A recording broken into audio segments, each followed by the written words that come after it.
Avui ens trobem a Barcelona.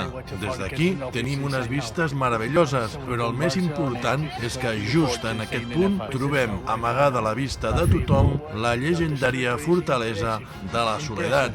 No es troba a l'Àrtic, com ens havien dit fins ara. Es troba al barri del Carmel de Barcelona.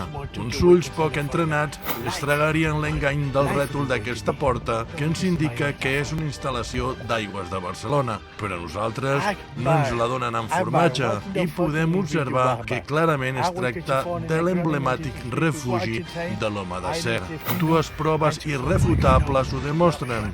Aquestes canalitzacions que porten aigua des del port formant els cristalls que recreen l'hàbitat de Krypton i la nul·la delinqüència a Barcelona, clarament resultat de la por dels delinqüents al fill de Lara Lorban i Jor-El.